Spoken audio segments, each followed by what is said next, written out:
tock, ticky, ticky, ticky, ticky, tick, tick, tock, and you don't stop a rockin' to the bang, bang. Boogie said, up jump the boogie is the rhythm of the boogie the bee. What's ever up, everyone? It's Tim with Online Big Blue and the Duke of Funk, the Dahmer, sitting here quietly at MetLife, waiting patiently. I have my number 7 jersey on. Yes, it's not Melheim, I understand that, but I'm going to sit here and wait for Malik. So I'm just going to sit here in MetLife and wait for Malik. Dahmer, what's going on? We got Alex Sports in the room. We got Mike Lee dropping in already. We got the Zach Attack, of course, going to be coming in later because he's in lab. I think we might have some things to talk about today. It's all about priorities, Zach. Just saying. Yeah. Yeah. What the hell's wrong with you, Zach? All right, Dom. We got some stuff to talk about today. Look at Dom's hair. It's wild. It is wild. It is wild. It is wild. And Dom is a wild and crazy guy. He's a wild and crazy guy. Zach says hi. I said hi. Hi. Mike Lee just says, just popping in to say hi. Having an early morning tour tomorrow. It is 10 p.m. now. Just hopping off, hoping the rain holds off until the afternoon when I have to look back on board. Or jump back on board. Or whatever. All right, Dom, we got some stuff to talk about today. I don't know what we're going to talk about today. How excited are you on a scale of 1 to 10? Anytime Dom pisses me off, it's just going to be the Malik Willis sound effect. Because you know what? There was no greater high, Dom. I was going to say, how excited are you? Come on, how excited? Let's see. NFL Network, the prognosticators and the talking heads on the NFL Network, all three of them came to the conclusion that was the best deep ball pro day they have ever seen. This was also one of the greatest pro days that they have ever seen. It was some of those throws. Epic. One play, he scrambles to the left, launches the ball on a rope 65 yards down the field. Hits the guy in stride at like the 2. Without even trying to. Without breaking a sweat. Well, he did break a sweat. I could have caught that ball. I mean, I couldn't because I can't run that fast. But you know, actually, I'm pretty nippy. But yeah, I mean, it was an easy catch, and that's what you want a quarterback to do. Easy catch. It was impressive. He, like I said, I knew he was going to be impressive because you know what? Pro days are designed for you to be impressive. That is the design of the pro day. Now he didn't run the 40. He didn't run any of the drills because I understood he kind of did the Lamar Jackson thing. Lamar Jackson said when he came out that he wasn't going to run the drills and he wasn't going to run the 40 because he didn't want people to say he's got quick feet, he's fast, he should be a wide receiver. And evidently, it was coming out more and more that Malik at Auburn, they did not want him to play quarterback. There was other positions that they wanted him to play. That's why he transferred and sat out a year and went to Liberty. Well, it looks like his dream's going to come true, right? I mean, there was a really impressive pro day, and I'm not bothered at all that he didn't run some of those drills. You know, the drills are the drills. You know, they're designed to sort of try and mirror a little bit of the skills you need. They're not essential. You can see it from film. You can see it on his pro day doing other things. You want to see the skills that he's got, and we saw those skills today. We saw those skills today, right? I love this one. Eric the Champion says, I can't believe I can't be the only one that is shocked that Dom looks older than 23. I'm definitely older than 23. T-Brad's in the house. T-Brad came on the stream, of course, with you and the Bad Dog on Sunday. I want to thank the Bad Dog for coming on Sunday. T-Brad looked like he was having a good time when we were on the stream. I wish I looked like I had a little bit of what he was having. Yeah, I know. I was like, I'm not quite such a superstar guest, am I? Really, as a Bad Dog, let's be honest. No, you're not. John says, Tim, you made me want to go boom. Malik Willis, bring him the boom. Malik Willis dropping dimes, making people cry. The one thing I hated about the pro day was the Macadoodoo standing behind Malik Willis. Did it bother you that much? Yes, it did. If he goes to fucking Carolina, I will lose my mind. I mean, Carolina are going to have to trade up to 4, right? Well, no, because if the Giants pass at him if the Giants pass at 5, who's sitting at 6? Carolina are sitting at 6, but I mean, are they going to risk that we don't take him at 5? Because let's be honest, Tyrod Taylor's a stopgap. We don't know what Daniel Jones is. We know what Daniel Jones is. He sucks. I mean, as in coming off the injury, we don't know how ready he is, right? We can't tell at this point if he can play a game this year. Even if he's healthy, he sucks. I mean, Drew, but the point I'm saying is, it's not at the moment. You're boring me. No, all Malik Willis all time. All Malik Willis all time. I don't want to hear anything else about Daniel Jones. Don't rain on my parade by talking about a kid from Duke who could not even have a pro day or even look as good as Malik Willis. Someone said to me in the chat today, well, I heard Daniel Jones had a good pro day. Malik Willis's pro day made Daniel Jones look like Jake Fromm. I was building up to say, I don't have time for you to build up. I'm tired. I know you're tired. That's why I didn't wind you up by saying all aboard the Malik Willis Express, calling it Houston only. But because we don't know if James is fit, there is a legitimate risk still that we take a quarterback at 5, and Carolina probably don't want to be taking that risk right now. They may well look to it if they need one. Carolina. I don't care about Carolina. You need to stop talking. All aboard the Malik Willis Express. Stop talking about him going to other teams. He's only going one place. Houston. And Dom is gone for the rest of the day. I don't believe for a second that Shane and the Dable aren't interested in Malik Willis after having Allen as their quarterback. I can leave Dom out all day. Are you going to behave now? Are you going to behave? So if the question is, have I learned my lesson about winding you up? The answer is no. Behave now. And the question is to me, Eli, yes, I have a feeling that there's general interest. Someone said to me, well, Shane and Dable didn't go to Malik Willis's pro day. The Giants sent a contingency to the pro day. Malik Willis has been scouted by Shane at 2 games when he was in Buffalo. Okay, I don't think he needs to go and see Malik Willis in person when he's also stood behind him almost the entire time at the Senior Bowl. Just saying.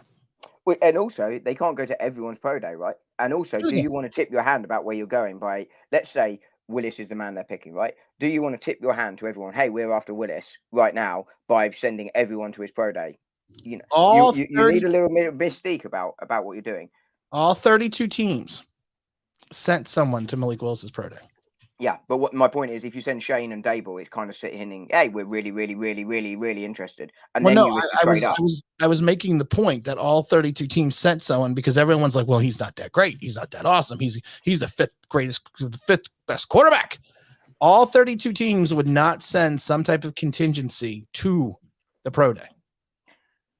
No. I mean, the kids is looking really, really special.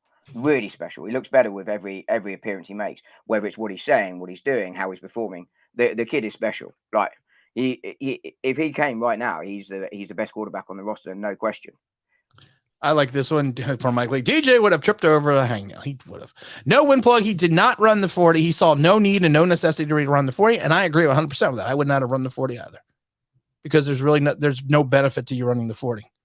Especially if we have the tape. Hey, Saeed, what's going on? DJ would have tripped over. DJ probably did trip during his pro day.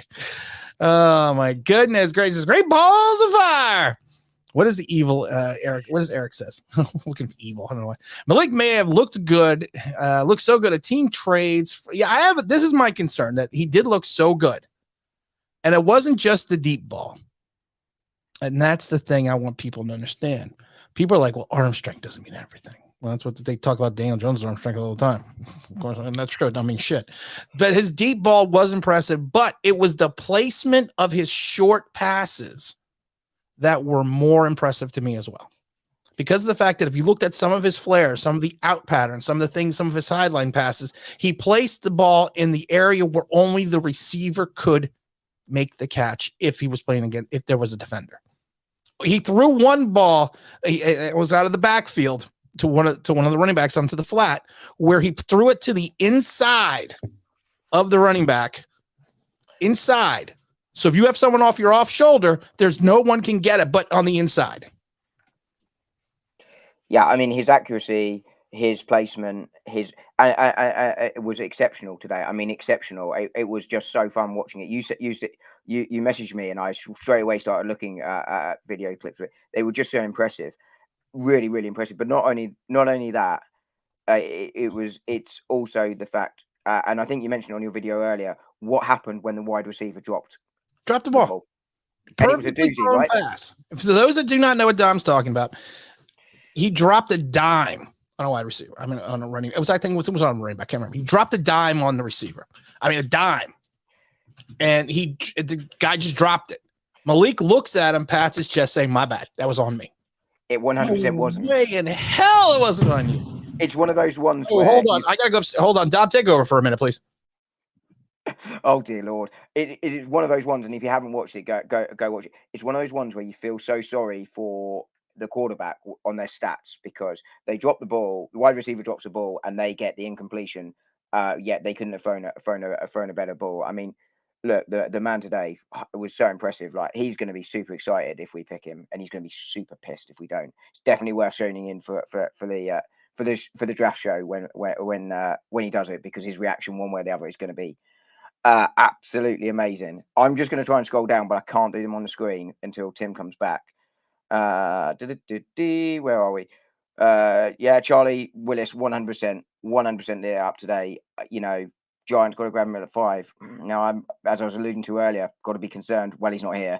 That someone looks to trade up and get above us there, Carolina or one of the others. Now, that would be the concern if for the Giants, if they really want Willis now, is whether he actually falls to 5.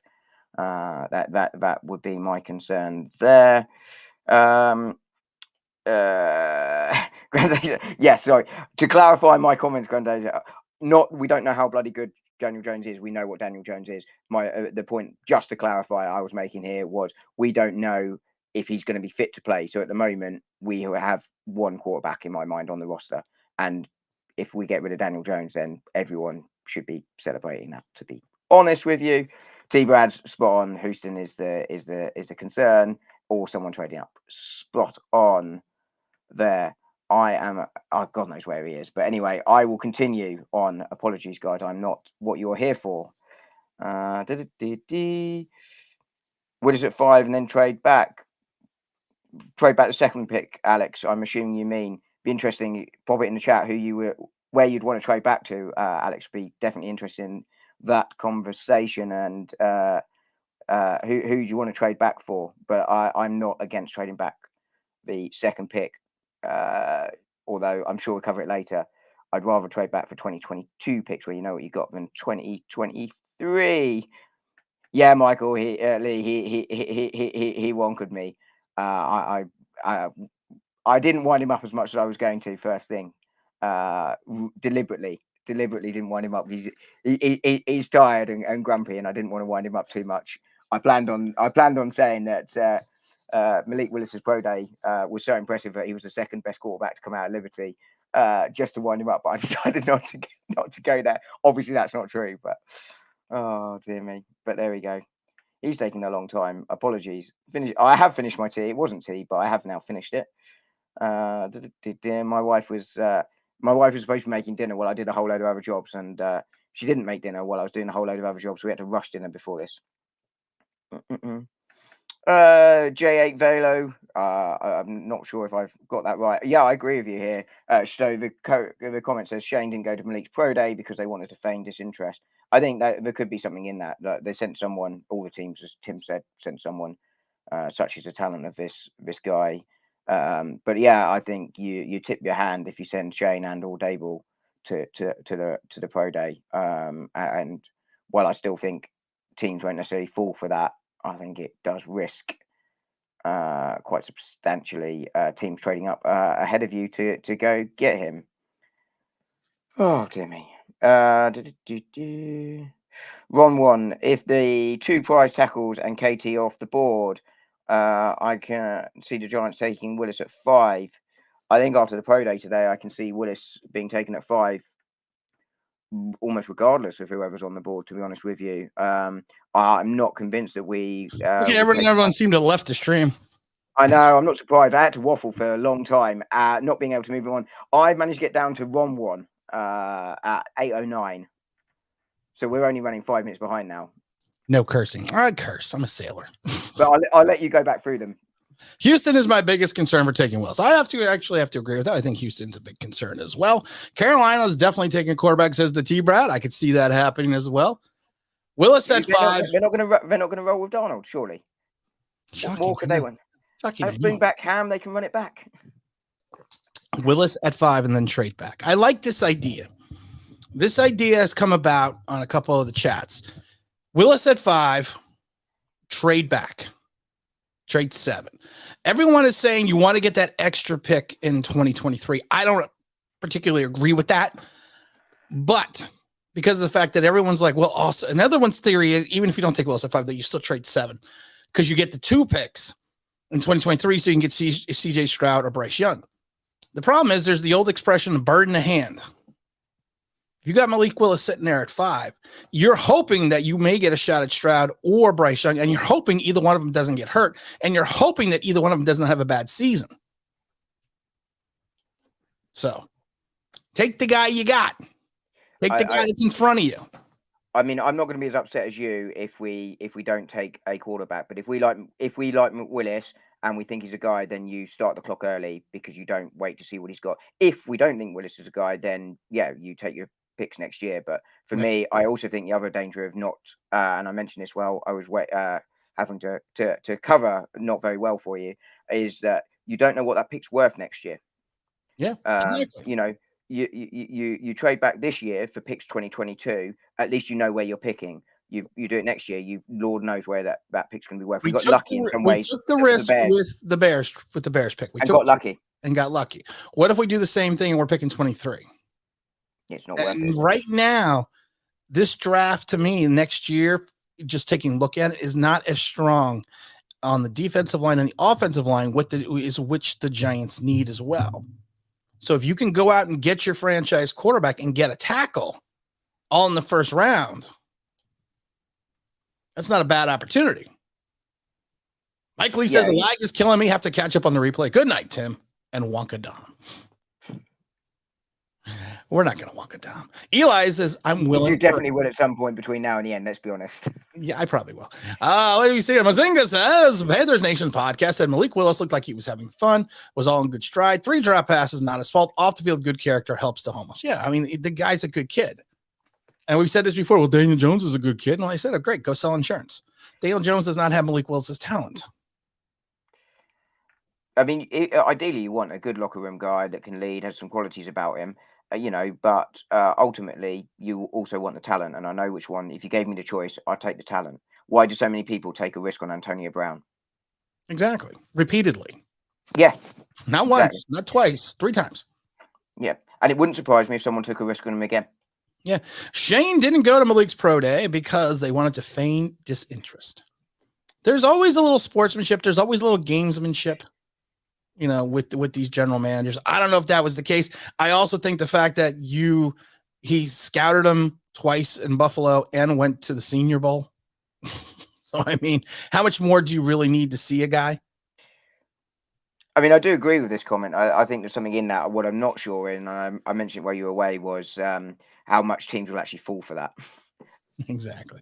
Yeah, it's true though. It's Ron Juan says if the 2 prize tackles and KD are off the board, I can see the Giants taking Willis at 5. I see the Giants. I mean, I think if the Willis is sitting there at 5, I think you have to seriously consider this as with the Giants. You have to. You cannot watch what we just watched today. People say he had a better pro day than Trevor Lawrence. He threw a better deep ball than Trevor Lawrence. I watched this. He can move better than Trevor Lawrence. Watch this kid effortlessly throw the ball 65 yards.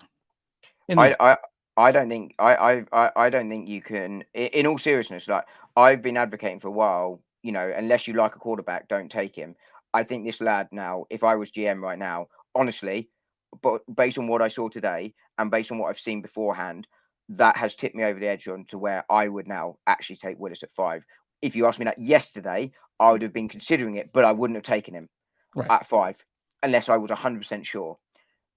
I have actually moved on what I saw today. It was like genuinely wow. Absolutely wow. There was a wow factor. Evan Ingram says, I've seen enough. Sorry, Tim. I was in the upper half of the express, but I'm kicking you off the front. No, he's kicking me off. I'm lashed into the front. But the thing is, though, Evan went to kick you off, and when he went to try and catch the latches to knock you off, he missed. And Fell off himself. I missed. Eric says, that's what I'm saying, Tim. People can say no defensive back or pass rush at pro day, but Malik showed incredible arm strength and placement. I really think ATL trades up to 5. I think that Atlanta might trade up to 5. I also worry that Atlanta takes Malik Willis. He turns into baby Vic, and we're kicking ourselves for the next 10 years. I'm more worried about someone trading up ahead of us. Tim Wonka him. No, I didn't Wonka myself. My Mrs. Online Big Blue is on a business trip. So the dog threw up in the cage. So I had to go upstairs and clean up vomit. If everyone must know about my life, I had to go clean vomit up. It was always good. Like Stewie Griffin at Enterprise, the Family Guy episode. That's exactly what it is. T-Brad says, I'm going to be so pumped. If we take Willis, there's going to be no. I mean, it's going to be bad. If we don't take Willis and he's there, it's going to be bad. If we take Willis, it's going to be worse. And someone asked me earlier or actually last week, and I forgot to answer the question. Yes, Draft Elvis will be in the house for the draft. So Draft Elvis will be making a second appearance in our second annual Tim and Dom draft episode. Jeffrey Abbey's rooting for Willis. Giants player or not. I said it before, Dom. Wherever he goes, I may make a channel for that team. I wasn't joking. I believe you. I genuinely actually believe you. But in all seriousness, but the thing about Willis, right? The issues in his game, I think, can be coached. Yeah. What I really, really like, his arm is good. Now, people can say whether a good arm or not is needed. I'd rather have a quarterback with a good arm than a bad arm. Jake from. Oh, yeah. But also, if you're talking about a Giants quarterback, we play in an outside stadium where it's damn cold. You need a strong arm. I mean, I don't know, but what, 5 yards off a throw, maybe for the cold weather? Every throw on a deep throw? You got to remember, it's not cold. It's not cold every day. It's not No, cold. but I mean, you're talking back off the season, right? Going in December and January, you're gonna have to deal with the cold weather. Yeah, and what, 5 yards off a deep throw? I would say 5 yards off a deep pass. I just like the fact that Kenny Pickett's hand grew. I know. I want to go to his school and measure something else. I told you, like I said, I loved college because I was 6'4" in college. Yeah, I'm going to America. I left college. I shrank. It's like, what the fuck? Yeah, I shrank. How did that happen? I was 6'4". Have you got that old already? I guess I did, man. It was terrible though, because I remember, and I've told the story before. I remember basketball, and I was gonna potentially play or try to play college basketball at the same time. And I remember getting measured, and I've told this story before. And I remember one of the assistant coaches goes, "Wow, you're the shortest 6'4" I've ever seen." It's like, I'm not 6'4". I'm football 6'4". What does Eli got to say? Some people are overlooking is that Shane said before, said the best way to determine if a player can stay healthy is by looking at his past. The signs are them moving on. Yeah, he's right. Yeah, I mean, and like I said, I hope they get something for Daniel Jones. Like maybe a bucket of chicken. I was just going to say a KFC bargain bucket. I'll even take a supersized bucket with the mashed potatoes and the mac and cheese and the I don't know if they still have cornbread at mac and cheese. At KFC. We definitely don't have it over here. I think the only caveat I put on that would be the type of injuries they've had, rather than like a neck injury. Well, exactly, and that to the point I was making earlier, you don't know if the lad can play when we go for the draft, because we're not going to know until August. I mean, we know he can't play anyway, but you know what I mean, right? If we pass, T-Rex says, if we pass on Willis and he's there, I'll be sad, and I'll be as sad as when we drafted Daniel Jones. I think it depends on who you do draft there, right? I think if we draft at 5, like Willis has looked really impressive today. Like I've genuinely changed my mind on who I'd have picked at 5 based on. Let's play a game. Let's play a game here. You are the Giants. You're sitting there at 5. Malik Willis is there. You take Charles Cross. Oh no. And then, here's the thing though. The Giants have evidently scouted Cross multiple times and have interviewed him. So let's say the Giants take Charles Cross and then the Panthers pick and they take Malik Willis. How would you feel then? Oh, then Cross wouldn't be my first choice of tackle, or my second choice. But then yeah, great. That's absolutely fine. But I don't think that's going to happen. I think if you pass Willis at 5, I don't think he gets you at 7. I really don't. I'm not sure he gets you at 5 anymore. I think he'd still be there at 5. The show is way better with just Dom. Really? Here you go. You really don't do that. That's very kind of you to lie. But yeah, definitely not way better with me. Tim is the star of the show. I'm a definite downgrade on T-Brad and Bad Dog, but that's very kind of you. Tim, please come back because I can't make the screen scroll on. He's going to clear up sick. Okay. If Giants go to London, would you go? All right, well, that was enough of that. Yeah, I know. I told you. You'd have to deal with for 2 hours. Yeah, let's see. If the Giants go to London, would you go to the game? I'm asking since you are British. I also think it would be against the Jags. I'm not British. I know I could do a great accent. Hello, love. I'm going to go out and light me some candles. Really? That's what we sound like. That's what you sound like. I love it now because I bought a car, and I bought a BMW. You did? And I laugh because she's got a British accent. It's a German car, and she's got a British accent. Like a reverse Bond villain. It was sitting there at one point because she goes, calling Mrs. Online Big Blue mobile. And I was like, it's a German car. Why is she talking British? Does she have a British accent? Throwback to the Empire. Oh my God, I was dying with that. I just loved it. Would you like to? And I love it because it's Mrs. Online Big Blue calling mobile. It's like, what the hell's a mobile? Mobile is what you call a cell. I know. I was being facetious. I know. I just like to pretend. In answer to the question, I would love to go to a London game. Getting tickets, nigh impossible. So hard to get tickets for any London game. Excuse me, you're on Online Big Blue. You just drop my name, and they'll kick you right out of the stadium. What is it? Tim wonking himself so he can't leave Dom the show to run without the soundbite machines. All aboard the Malik Willis Express. Oh my God, we got a lot of comments. I gotta get some of these. You know what? On your website, you can press the button just to wind my wife up all week. I've just been randomly walking around the house making it play. Oh, people asked how to make it a ringtone. I'm going to create the ringtone file for you, and then I'll put instructions on how to make it a ringtone because it dawned on me that yes, I know how to make it a ringtone on iTunes, real easy. I mean, but then I kind of thought, well, other people may not know how to make it a ringtone or put it on a ringtone as their phone. I didn't think about that until people emailed me and said, how do you make it a ringtone? If you don't know, the Online Big Blue website is up. There's also a cool feature where you can chat. You can actually type in chat messages. You didn't know that, did you? And I get it. Yeah. Do you answer them? Yeah, I did actually. Did. Cool. T-Brad said, what does T-Brad say? We drafted Malik Willis to trade the 7 along with Daniel Jones. I'm down with that. 100%. We got ourselves a super chat here. We got to acknowledge it for the kids. Thank you, Steven. All super chats go to the Philadelphia Children's Hospital. All super chats now are going to be for the price of $5 because that is also the cost to join the Malik Willis Express. Let me see here. I got. You're the ticket inspector.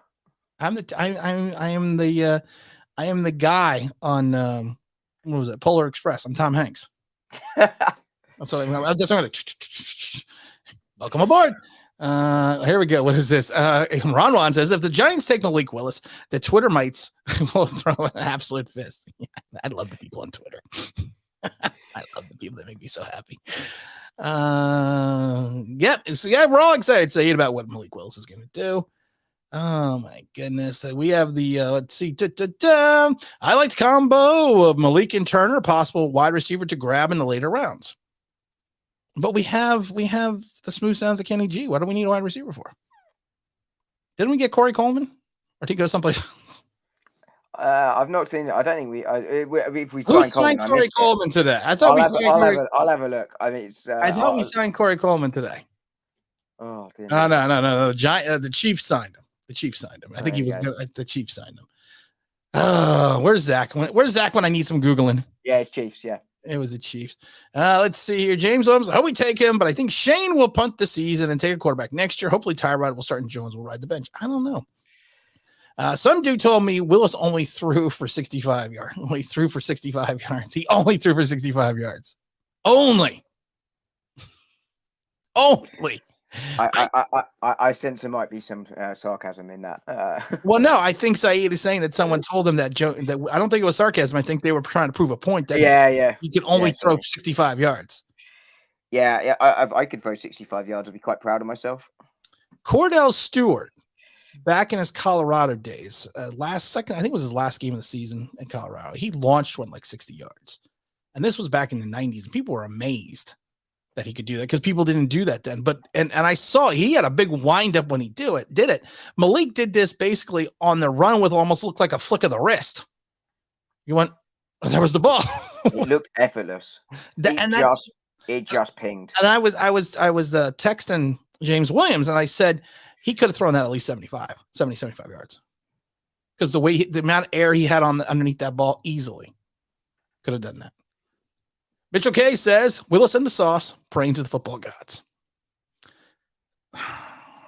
Sauce is just too handsy for me. There's too much DeAndre Baker. Oh, I should rephrase that. There's too much Eli Apple in that equation for me. Apple sauce, surely. Ooh. Where would you take Sauce Gardner? I would take him in the teens.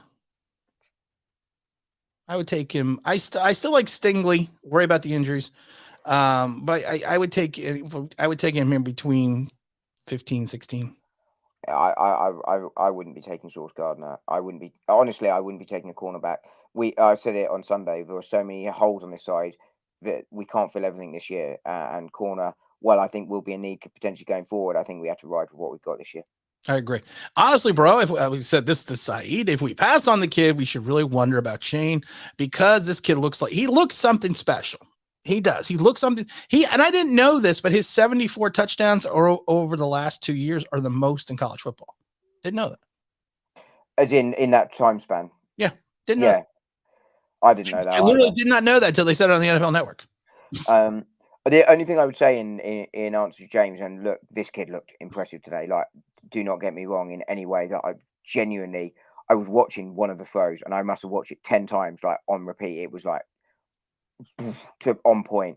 But I think you can build a case, and I wouldn't be getting on Shane's case if he passes on him, if he is looking. Oh, I want him fired. No, come on. No, look at me. I want him fired. Yeah, no, you might say it, but no, I want him fired. I will do a video the next day wanting him fired.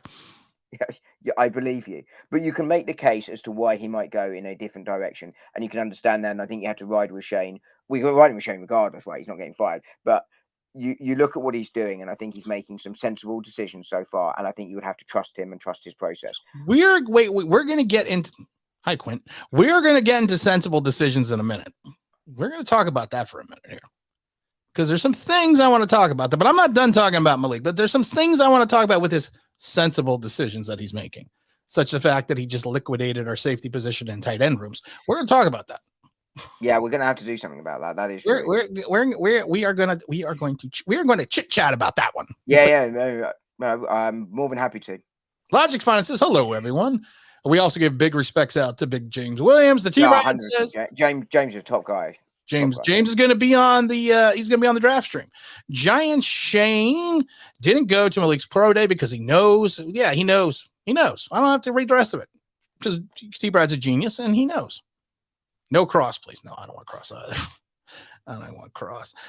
Willis sucks. Oh yeah, mistake for Willis. Joke for Willis. Willis pro day was absolutely amazing. I know who USO 684. I knew where you were going. If we take him, I'm completely fine with that. Willin' for Willis is the new hashtag, which I invented months ago. I think I invented that at the end of the season. Can you forgive the Giants if they draft Malik Willis and then cross at 7? Yes. I am a very forgiving man. Yes, I can. Cross isn't someone I'd want, right? And I would ideally trade down the 7 if you can, and you can get the right assets and the right deal for it, and still get a good player. So there's a lot of ifs and buts there. But I would ifs and buts were chickens and nuts. We would all have Christmas pudding. candy and nuts, surely. Nah, But there's some I logic. again. I'm tired, guys. There's some logic. There's a logic though to getting a tackle, and then you got Thomas one side, or a tackle the other side with a new quarterback behind. There's some logic to that decision making. I think that makes some sense. I'm tired, and I'm on this new thing called Alarm. This new supplement. It's called Alarm. Is this for your gym workouts? For my gym workouts. I'm rather worried. I look like a convict actually with this jumper on. I look like I'm in some kind of prison. Well, wait a minute. Do you have your man blankie?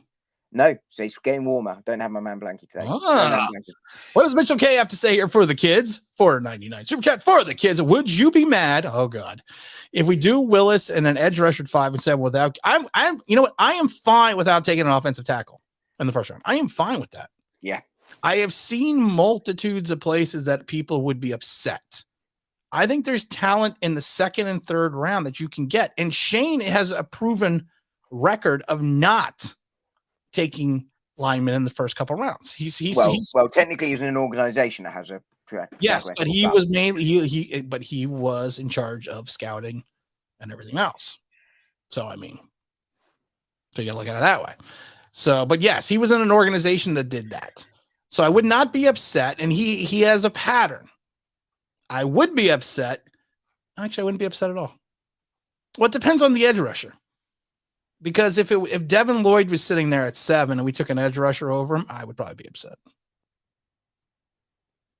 I think whatever happens, we're going to leave someone good on the board, whoever we pick. I think, I'd be more upset if we went and took a wide receiver at 7 or something completely crackers like that. But I think if we're taking a tackle, it wouldn't be my first pick with 5 and 7, to be honest with you. But I would probably be okay with that.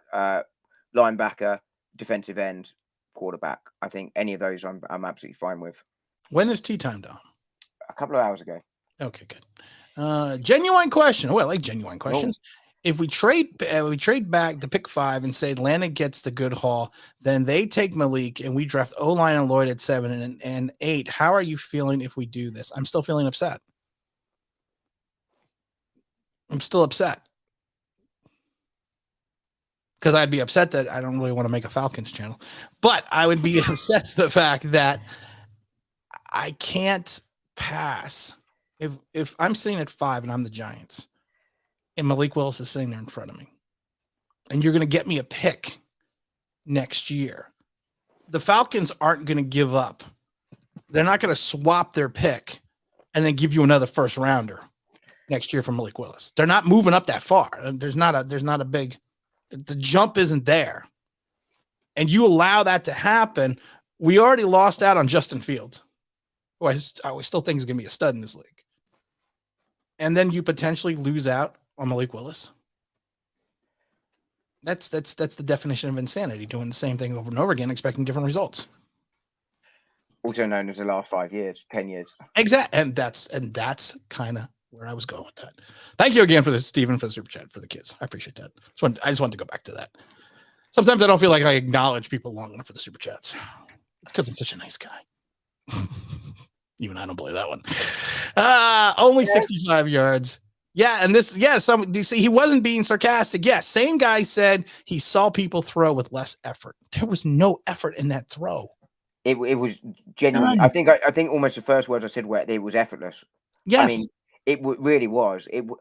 Honestly, I'm not. I say it again. I watched one of those shows 10 times over. I got my wife through when she wasn't fanning around this evening. I was like, "You have to look at this," to add to the fanning around. And she was like, "Oh," and she's like, "No, he's just thrown that." And she's like, "Oh wow, he's thrown that a long way." And she's not into NFL at all, but she was like, "Wow, that's a throw." Doing it. Tim was all over them Malik Freak Willis thunder thighs. Oh God, his thighs. I don't like talking about another man's thighs and calves. That's just a little weird. Bigger than my waist. Big, huge. You think Saquon Barkley's got big thighs? And I've said this before. I said this before even the combines. I said Malik Willis is built like a tank. He is built like a little tank. And he's not little. He's over 6 feet, but he's built like a tank. And I'm not worried about him going through the longevity of the season and risking injury because of the fact that he has the elusiveness and he can still absorb the blows. He's not going to be like Michael Vick, who had to be elusive because of the fact that he was a little bit more slight of build. The fries were huge, absolutely huge. And the guy can move like lightning as well. Motors. T-Brad says, on Facebook, Giant groups are already divided with the love-hate conversation about Willis. Guys say everyone looks good at their pro day. No, that's not true. That's 100%. That's 100% not true. But the thing is, and here's the thing, and this is why I don't go on Facebook. I only go on Twitter. I probably shouldn't go on Twitter. I was going to say, because that's definitely full of sensible opinion all the time. Is Facebook better than Twitter? Because the Twitterites are just beyond stupid. Some. I mean, I wouldn't go on a Facebook fan page if I'm honest. No. No. Okay. So I'm staying off Facebook fan pages. Okay. The Twitterites are just stupid. So maybe the Twitterites are the Facebookerites. I don't know what I would call Facebook party. I'm not into Facebookers. The Facebookers. They like Devontae Booker's. That sounds like that sounds like hooker too. The face hookers. This conversation about Willis, and I'm going to be honest about this. I am literally going to be honest. I think some of it is steeped in the fact that he plays at Liberty. I think some of it they're looking at him leaving Auburn without looking at all the facts, and I think a lot of it has to do with race. I think some fans just don't want a black quarterback, and I'm being 100% honest about that. No, I think, and that's true of all organisations. There is racist elements of all organisations. We've touched on it before, and I frankly couldn't care less what colour. I don't care if you're from Pluto. As long as the guy can play, and I think that those like Daniel Jones will have to accept that he's not the future of this franchise. I don't think he's the future, even if he ends up playing the season and plays well. I don't think he's the future. And I think the proof in that is the fact that we just signed Tyrod Taylor as a quarterback because he's not. Gave him low-end starter money. He's not the stylistic fit to be the backup to Jones. He's not. If you want a backup for Jones, you pick a different one who matches Jones' skill set. From Marcus Mariota signed with Atlanta on a 2-year deal, got 6.5 guaranteed with a $12 million second year option. So Tyrod Taylor got more than Marcus Mariota. And Marcus Mariota is going to be a starting quarterback. Yeah. That's how much they think of Daniel Jones. And Mariota, I think, has a higher ceiling than Tyrod Taylor. I think 100% he's got a higher. I think 100% he's got a higher ceiling. Exactly. And but to my point, he's paid less. And why? Because we don't trust Jones and we want a different style of quarterback. Neil's weight scares me the same way Becton's did. Yeah, I'm not going to worry about his weight because a lot of people, you can get off. The weight is just. I'm not worried. But LJ's in the house. LJ's in his house. Oh, man, I'm way behind. Zach Attack here with a big $5 super chat. Of course, always going for the kids. People treat college stats as gospel, no matter what the player, whoever it is. When it comes to Willis, people say you can't say it's just college. He is treated differently. That's why I said I think some of it's race. And I know we're two white guys sitting here talking about it being race, but I grew up and lived in a predominantly black neighborhood. I've talked about that hundreds of times. And, I am married to a Latina, and also she's partially Native American. So I've experienced racism on that end, and I've experienced racism against myself in these types of communities as well. So racism does exist. It's alive and well. And not everyone is so open to the idea of having an African-American quarterback play for the Giants.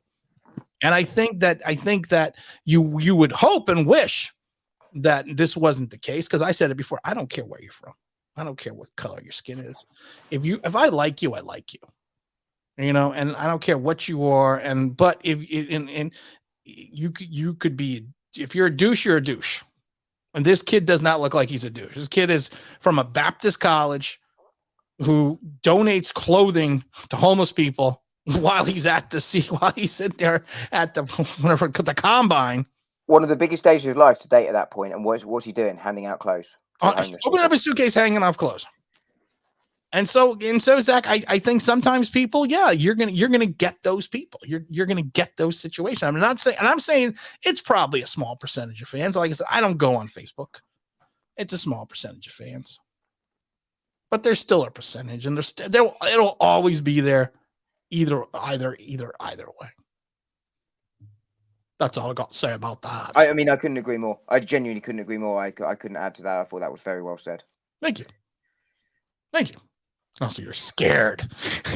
I only go on Twitter. I'm intelligent. I'm not saying everyone on Twitter's stupid. I'm not saying that. I had someone try to debate me on Twitter that there's no way the Giants will take a quarterback. There's no way. And here's all my reasons. And I listened to all the reasons and I said, okay. And this what pissed him off. I said, take all your reasons and reverse it. And take out the phrase, they won't draft a quarterback, and use the phrase, they will draft a quarterback because. So all the answers that you gave me why they wouldn't draft one, say the words, they would draft a quarterback because, and then say those words. And then I swear to God, 10 minutes later, he DMs me back and goes, because you're right.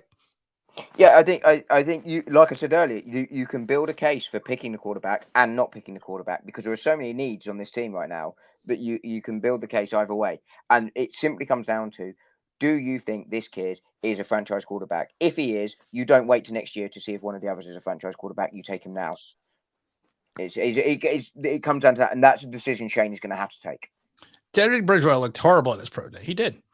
I'm gonna throw out a name that a lot of people aren't going to remember. Jeff George. He's in the quarterback, was in the league for years.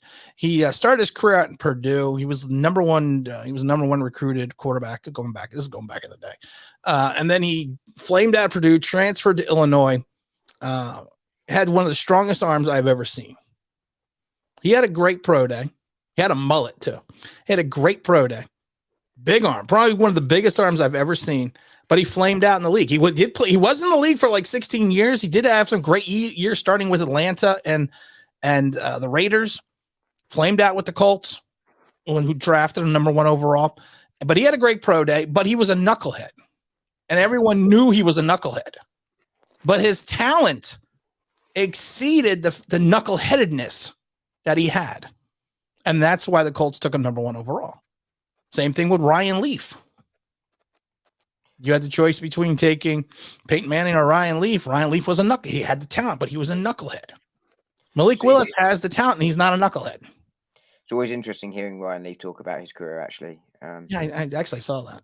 Yeah, but very quickly, just to Natalie's point, you know, didn't Sam Darnold look good throwing in the rain? I think just because you have a good pro day doesn't mean you have a good career, but what it does do is help your stock, help confirm or not confirm what you believe about a player. You're not going to know until they get in the league either way. But certainly, I'd rather take a player that's had a good pro day than one that hasn't. And to Natalie's point, though, also Zach Wilson had a good pro day. Zach Wilson made a throw that people talked about where he went to the right, threw to the left corner of the end zone, and dropped a dime in the back of the end zone. Didn't Sam Darnold have it? And people were like, oh. And then Louis Riddick, who you either love or hate, comes up and says, oh, wait a minute. Here's a piece of film of Sam Darnold doing the exact same thing in a game. So here's the thing about Sam Darnold. I think Sam Darnold's a knucklehead. I never thought he would have. I was so happy the Giants didn't draft him or Josh Rosen, because I even said it at the time. I don't think they have the intestinal fortitude to be a quarterback in New York and deal with the adversity that they were going to have to deal with if they did not win. It takes a special talent. It takes a Phil Simms. It takes an Eli Manning. It takes a Chuck and Charlie Conley. It takes a Y.A. Tittle. It takes Gary Collins to a certain extent. It's not just a talent, though, right? It's a personality and ability to deal with it. And I was going to ask a question, and I wouldn't know the answer, not living in the States, but are there many harder places to play sports than New York in America? Where, you know, there will be others. Boston. Boston's a terrible place to play sports. Boston's bad. So, I mean, Boston's a good sports town, but it's a bad sports town. And bad in regards to the fact that they will kill you if you don't perform. Philadelphia. Right? Texas, how's things down in Texas for that? Dallas, they're big in their NFL, right? But Dallas is, you know, it's funny. I have a lot of friends that live in Texas, and a lot of them live around like Fort Worth. They'll tell you this. You know what's worse in Texas than Cowboy football? It's high school football. High school football evidently is like God in Dallas. And one of my friend's sons is playing high school football right now, and he asked me, you know, I got on whatever it's called, not what we're doing. Would you do it on your FaceTime? He's like, can you go on FaceTime and talk to him about, because he plays linebacker, and just talk to him about it. And what's this? And then I was talking to him I was talking to him, and he was telling me all this shit. And I'm like, oh my God, this is worse than the pros. So it's like, holy cow. I said, I never would have survived. I was going to say, I mean, because I think it's the same in this country, right? There are some clubs where the pressure to play is much greater, not just because it's the best club, but the pressure the fans put on the expectations they put on you to play. But just very quickly, while talking about amateurs/junior sport, can I just point out? I just want to say, and none of them will be watching. I'm incredibly proud of my under-7s team. By the way, this weekend they played an academy team from a Premier League club at the weekend. Yeah, I'm heartless. I didn't want to hear that. Talk to Malik Willis. Fuck off. You brought me back into You're bad. You are bad, Dom. You sit in timeout. I will talk to you when I get back. But we drew with them. My lad got the equaliser as well against a side that trained 3 times a week. Sorry. And for those that don't know what an equalizer is, that's a movie with the. But yeah, I just wanted to point out I was really proud of my lot. That was exceptional. Mike Glenn 100% agrees. I don't know. Hey, Mike, I must have missed what Mike was saying, but he 100% agrees. We're running 10 minutes behind again. We could have said I'm always running behind Tim. Will you go live on draft night so we can see your reaction? We do. Yes, we are, Ron. And those that do not know, we are doing a draft show. Dom and I did it last year. I did it dressed up as Elvis for 3.5 hours. So Draft Elvis will be making his return. Dom will be dressing up as Priscilla Presley, or the Queen. I'm not sure which one yet. But we will be doing it, and we'll see what happens. Last year we got a little disappointed. Last year was such a letdown. Oh, that trade! My face. I remember last year, man. We were just like, oh, my face when we took Tony. And they were, the worst part was, if you haven't seen it, the worst part was, we had to then wait till the 17th pick. We thought we were done. Like, no shit. Now we got till the 17th pick. Do you I was like super excited. Like I wanted Parsons like bad. Yeah, and he's sitting and there. He was there, and I'm like, he's gonna fall to us. He's gonna fall to us. Like I'm sitting there going, well, I don't. It's your fault. Yeah, I know. I was like, and then when we took Tony, I was like, oh God, my face. Let's go and have a look. Like I couldn't shout and bawl because it wouldn't be the British thing to do. But secondly, my kids were asleep because it was like 3 a.m. or something. But no, you always whine and tell me what time it was. I know. It was good fun. I was definitely looking forward to it this year. But I was so pissed when we took Tony. Like, and I'm not saying that I'm not saying the Glad's going to be terrible or anything like that. He's not had a great first year, but I don't even write him off yet. But I did not want Tony. No, we didn't want to. Don't mind me. I'm just tracking my son. I low jacked him. What do you do? Sort of James Bond sort of thing in his arm, and no, they have those. Those Apple tiles. So he doesn't have a cell phone yet. So because he's still 10. I guess he's getting a cell phone. So I put one of those tiles on him. I don't know what that is, but I'm guessing it's a thing that you can track. It's like he's got it on his keychain, so this way I know where he is in the neighborhood. So because like I said, Mrs. Online Big Blue was at a business meeting until. She's either at a business meeting or she left me. I'm not sure. It's a 50-50. There's a 50-50 chance there. Oh my God. There's a 50-50 chance. What does LJ have to say? Shane knows DJ ain't it. I do think that Shane knows that DJ's not the guy. I think that. I actually do. I personally do think that. I said it earlier, you don't take Tyrod Taylor as your backup quarterback stylistically if Daniel Jones is your future. And as I said earlier, you don't know what you've got in Jones. And I don't mean in terms of the talent. I think we know that. We don't know what he's able to do coming off that back neck injury. We don't know if the lad will even be able to play come September at this point. We just don't know. I mean, maybe the Giants do, but we don't as fans. Is he going to recover? We don't know. Samuel says, I don't think race is not the reason for it. Mahomes, Watson, Dak, so plenty of black quarterbacks. I think everyone, I'm not saying that people drafting black quarterbacks because of race. I'm saying certain Giant fans have an issue. And I've speak to a lot of Giant fans on Twitter, and I can tell you certain Giant fans have an issue with that. That's all we're saying.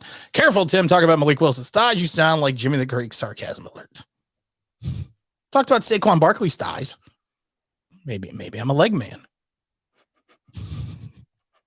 I'm going to tell you something. I have big thighs. So I feel like I can judge thighs because I actually have to buy pants that are sometimes a size to 2 sizes a little bit bigger in the waist because I can't get my legs into I don't wear jeans. Anyone that knows me knows I've been wearing sweatpants since like 83. because I don't the same ones. No, different ones, but I don't fit in jeans. When I ride my motorcycle, I wear jeans, but I have to wear a 38, and I wear between a 34 and a 36. But the problem is, I can't get my legs, I can't get my thighs in the pants. So that's why you ever see a guy with big thighs. That's why they always wear a lot of sweatpants. So Tim, you looking forward to London Fashion Week this year? Because I hear that the catwalk's going to be full of great trends this year. Well, if they're thigh trends, I'm there. Look at me trying to talk fashion. Yes, God forbid a team in New York and New Jersey have a black quarterback. Well, they did draft Geno Smith in the second round for the Jets, and he did start for a bunch of years. Geno Smith did. Geno Smith might have gone in the first round that year. He didn't, though. I'll trade T-Brad's doing. I'll trade Daniel Jones for almost a pick. What is an almost pick? Almost pick. Like an 8.5. So it is. Facebookers are just older Twitterites. Oh, I didn't know that. That's probably a fair point, actually. Maybe I should go on. Maybe I should go on Facebook. Facebook these days is supposed to be for people that are too old for Instagram, essentially. I think. I like this. I'm black, and I know plenty of black people. That's good. That's good. I always laugh about that because people are like, "Well, do you have any like Chinese friends or anything else?" And I always think to myself, I never sat there and thought about my friends in regards to their ethnicity. It never dawned on me. And it was funny once because someone pointed out to me that besides just recently, besides Dom, I don't have any white friends. I was like, I never thought about it that way. In fairness, I am very, very white. You are. So hey, I got one. High five. High five to the Dom. Someone said the same to me the other day. You can't talk about gay things. Do you have gay friends? Like, I can talk about gay things, and I'm sure I have gay friends. I actually had to work out. I was like, yep, I definitely do. But I hadn't actually thought about it because I don't think about. I don't think that way. I laugh because my friend. I think about them as my friends, not my gay friends. My friend Mike is gay, and he's a really good friend of mine, and he's gay. And I remember the day he came out to me, because Mr. Sensitivity, I am. So we're sitting there in the bar. And he goes, I just really want to tell you something, and I think you should know because we've been friends for Tiffany, wife. Well, that's everything to the wife. And we sat there and, he goes, I really want to tell you something. That wasn't a British accent. No, that was my cell phone. And he goes, I really just want to tell you this. And I go, okay, what? And he goes, we've been hanging out for a year now, and I think you should know this. And he goes, I'm gay. And I looked at him. I said, dude, if you told me you're straight, I would have been shocked. And he goes, what do you mean? He goes, you came to my house. You brought me coffee. You brought your own coffee press. You brought your own donuts and bagels that you had handmade on your own. And the other day you mentioned to me you had a boyfriend. I mean, the clues were all there. I had similar. You gotta put two and two together. I had similar with my brother-in-law. Anyone knows this story, but he was like, Dom, I've got to tell your sister, but I wanted to. I've got to tell my sister, but I wanted to tell you first. That he was like, I'm gay. I was like, no. He was like, how did you? He was like, how long have you known? I was like, how long have I known you? And he was like, 4 years. I was like, that long? Samuel says, I'm not on the Malik Willis train. I'm on the Malik Willis tank. T-Brad. Why am I looking at T-Brad? James Lane says, we passed on Patrick Mahomes. We passed on Lamar Jackson. We passed on Justin Fields. For all of you who think the Giants aren't racist, we passed on Malik Willis. Then what? I don't know. It's true. I don't know. I mean, I'm not gonna get it. I'm not gonna. I mean, but James makes an excellent point. Mike Glenn says, I disagree with the notion Daniel Jones is better than Tyrod Taylor. I think that look at the statistics, including the winning percentage, that Jones is better. He's younger and taller. His big plays look better. I would start Tyrod Taylor over Daniel Jones. I think if you look at their career, there's little in it. I think the problem with Tyrod Taylor is I don't think he's ever got a decent run. He's always been overtaken by other quarterbacks. Now you can say he's lost out his starting job, but he's lost out his starting job on the whole to some very decent quarterbacks, to be fair. Right. No, exactly. He really has. Malik Willis is a leader. He's a nice dude, but he has the killer instinct. He does have the killer instinct on the field. Eli's 100% right.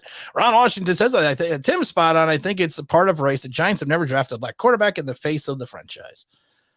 I don't know. We'll see. We'll see. I mean, we'll figure it out. What's El Gigante got to say? El Gigante says, I just hope that Mara does not derail this like he did with the McAdoo and Mahomes. Malik's the freak. He is a freak. All dirty ladies around the world. Sorry. Dom is giving me a Ramsey Bolton. You know what? I love that character. He is one mean dude and one psycho dude. But yeah, I can see what you mean now. I looked at myself on the screen. I was like, yeah, I can see that. Adley says that Jeff had a strong arm, man. Jeff had one of the strongest arms. Jeff George had one of the strongest arms you had ever seen. And this is going back to like the early 90s, late 80s. He had the strongest arm that I literally have ever seen a quarterback have. Even El Gigante says he had a missile and a mullet. He had the mullet, man. How you got to be cool that you have a cannon for an arm and a mullet. Oh yeah, he also played for the Vikings. I forgot about that. Jeffrey Abbey says Malik in the NFL will be exciting to watch. I agree 100%. Let's see here. Love you, Tim. Best YouTuber ever. Don't even need to read the rest. I guess I should. I think you should. I think you should read the rest. I think it's a very excellent point. Love the way you speak about racism and not shy away from anything. You're the man. I don't shy away from anything. That's my problem. One of the early streams we did was a good 45 minutes. We must have discussed it before. We discussed race. I don't know. I don't know. I've always been that way. I just say what's on my mind, and you either like me or you don't like me. And I appreciate all the people that like me. And Giants34, I appreciate you too, because you leave some great comments. Besides the fact about how wonderful I am, Jeffrey Abbey, my buddy Malik, has good energy around him. He's not just laughing jokes like 8 is. I agree with that. I actually agree with this point. I actually really do agree with this point. You watched this pro day. Oh, yes. Sorry. Like the video. Please. I'm not. Is that your mod texting you in? Yeah, no, it's not my mod texting me. It's my wife. Am I? Okay.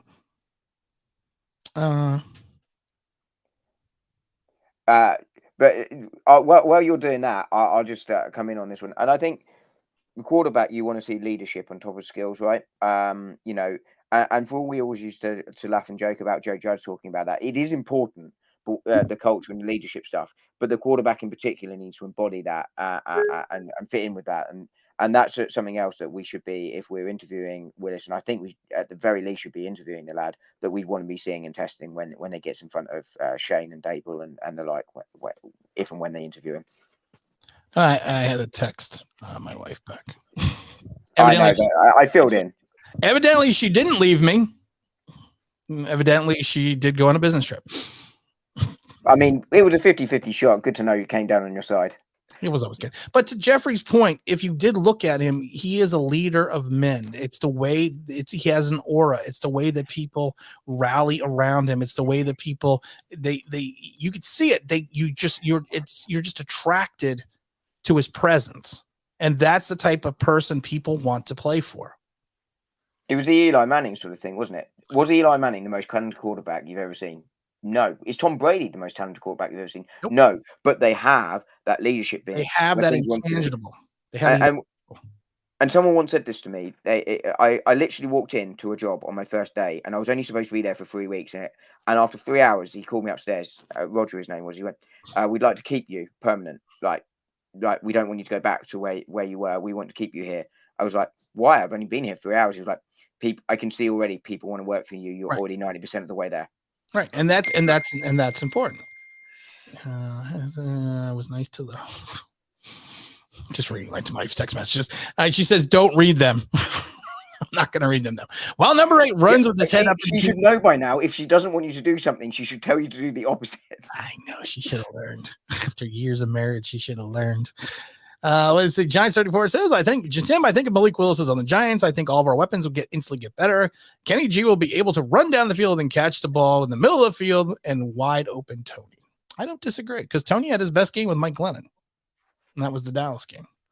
El Gigante says, smash that like, or I'll sing. Down all pretty ladies around the world. Oh my God. Sorry. We're dressing Dom up as an Oompa Loompa. Didn't get to the right number of likes. That's what I forgot. You're going to be an Oompa Loompa for the draft. Didn't get to the right number of likes, boys. Didn't get to the right number of likes. We really didn't. Oh my God. Matthew, are you busy working again? Tim, how's it going? I escaped the dungeon. What did I miss? The Giants still have a good shot to get Malik Willis at 5 or something. They're going to take him at 5.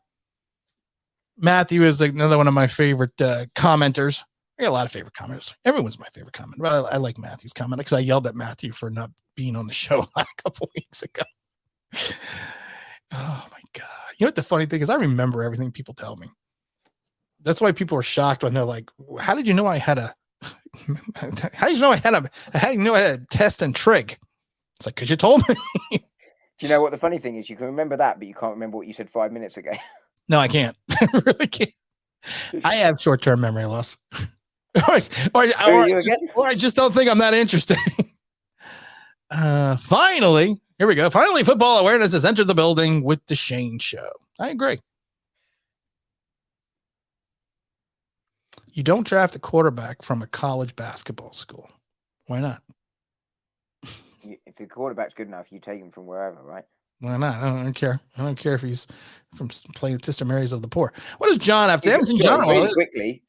You could make the opposite case, right? Which is if you're playing in one of the top colleges, you're throwing behind the best offensive line to the best wide receivers, and therefore how that's not realistic when you come to the NFL. You go from one of the smaller schools. You can argue that potentially is.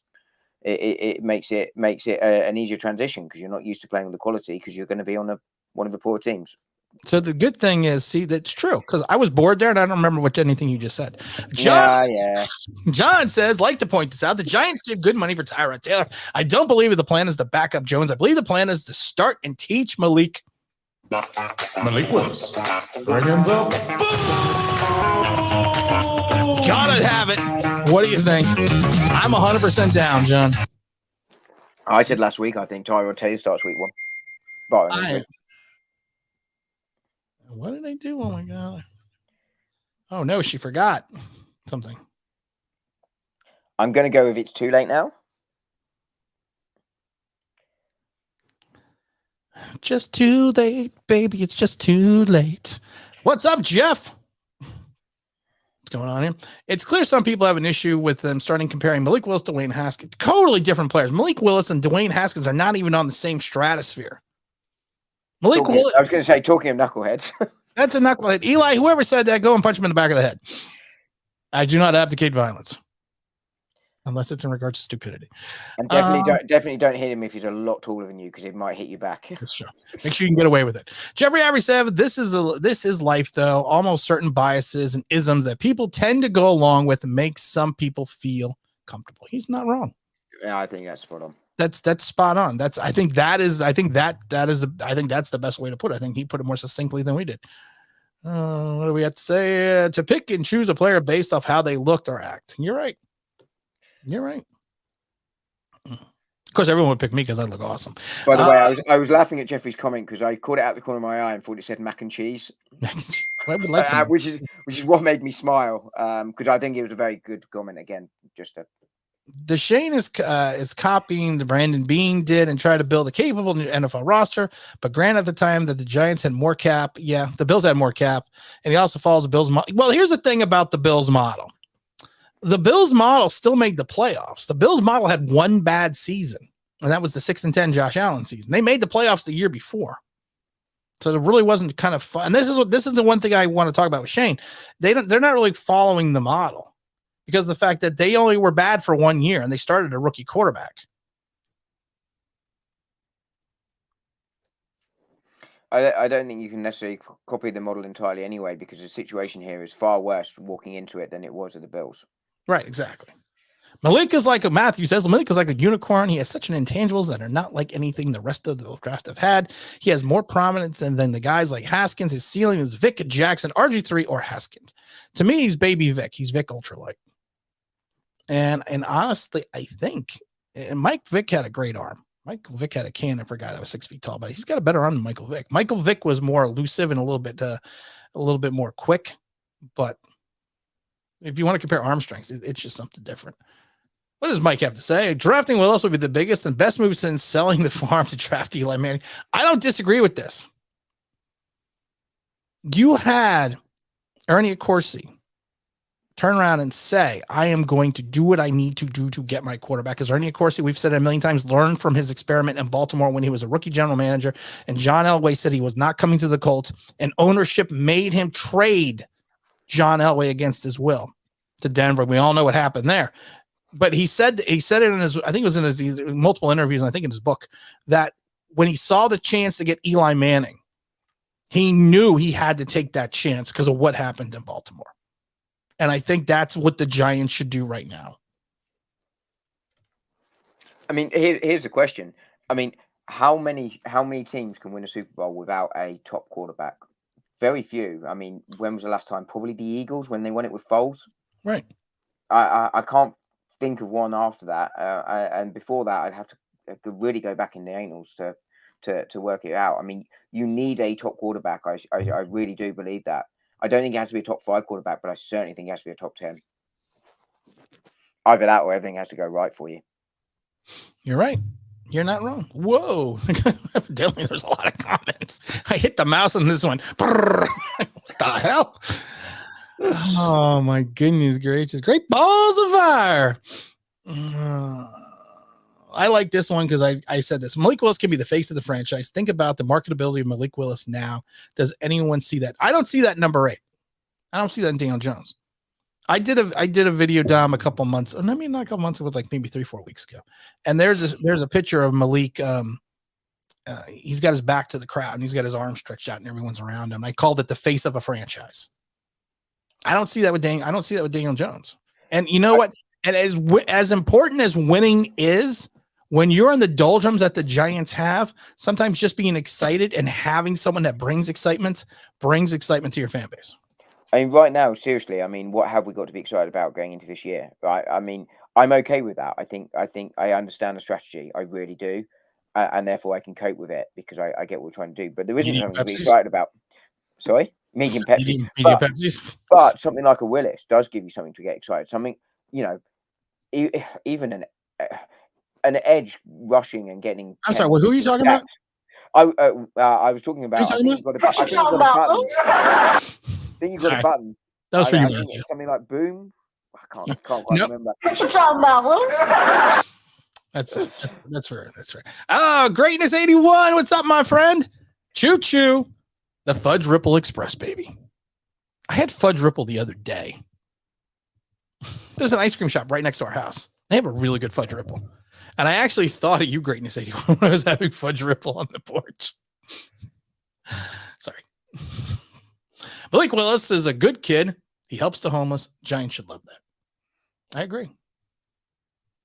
Look, the Giants like good PR. I mean, most organizations do, but they are very PR aware and conservative, small c conservative with their PR. Someone like Willis would fit with that. There's no risk with him. You're not talking about a DeAndre Baker situation here. Like no. that is not going to happen to Willis. And as a face of a franchise, that is something that New York Giants will value and should value. Drafting Willis at 5 immediately starts Shane's clock. Shane's clock is going right now. And I'm telling you, drafting Willis at 5 actually extends Shane's clock. Because then he can say, I got a rookie quarterback. I traded Daniel Jones. I got a rookie quarterback. I think it starts a quarterback. It starts a clock on it before you have to make that decision on his big contract. But Exactly. We've got to start at some point, and that is why I'm like, I will understand if we don't take a quarterback because of the amount of holes we've got, that we want to put some more of those holes filled before we put a quarterback in to start the clock. That's what she said. But you're then starting the clock on, probably a defensive end and or a tackle. I mean, I'm again not taking a tackle at 5 or 7. Unless I had to put that in there because Don was filling holes. Massive holes. I know. That's what she said. I'm afraid the Giants will be dumb enough not to draft him. That's a possibility. And we've done some dumber things. I'm wondering if the Lions or Texans will bite on Willis before. I think either or might. Texans would be the one I think more likely.